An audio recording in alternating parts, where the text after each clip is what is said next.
These works are titled Choreographics, and for this work that I started to do in my studio, I wanted to treat images as a site rather than a physical architectural space.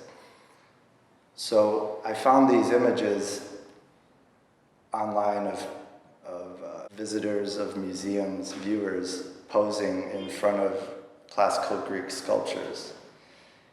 And I was really fascinated by how loaded these were for me in my practice.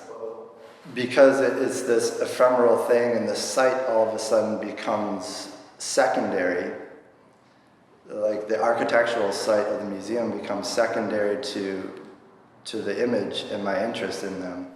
I start off with this found image, which can be color. Usually it's color because they're all digital images. And to me, the people are anonymous already, but I know it means something to like these individuals, you know. And I wanted to try to get closer to the phenomena of what is this performative impulse that happens in a viewer.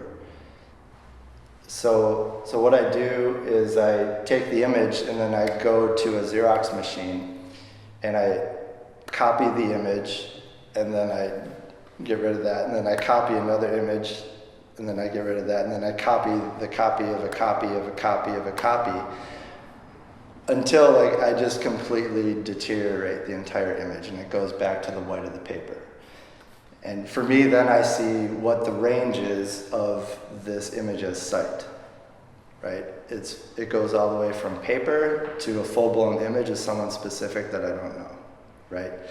And then within that range, then I try to find a place where I'm sensing this oddity or this phenomena that I'm interested in, where there's some image of the person still visible in the sculpture, but then the language of the copying machine and how that interprets the image, and then the textures of the paper all start to come together at the fore to create the image as a site, where I start to understand all the different components and the languages and the intelligences that are operating in the image. So in a way, it's like visually physicalizing the intelligence or the transference of the multiple points of views and consciousnesses that I suspect or perceive are happening in this phenomena of posing in front of a sculpture.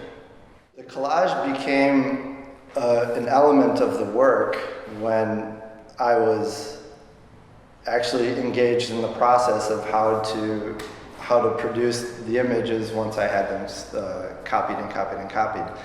And because I have to go back and scan them.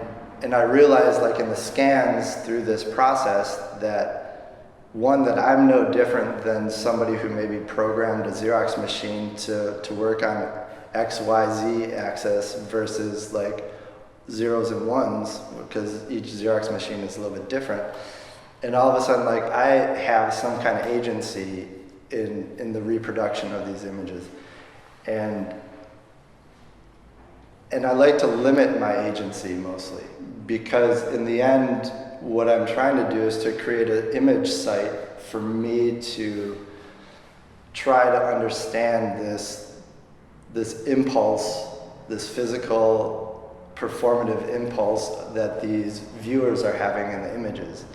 And that's why in the end, once I craft these images through this lengthy process, I actually perform back on them with mark making. Like I know this so well and I understand it, and then I just like look at it for a while until like an impulse hits me, and then I go and make some marks on top of the finished photograph.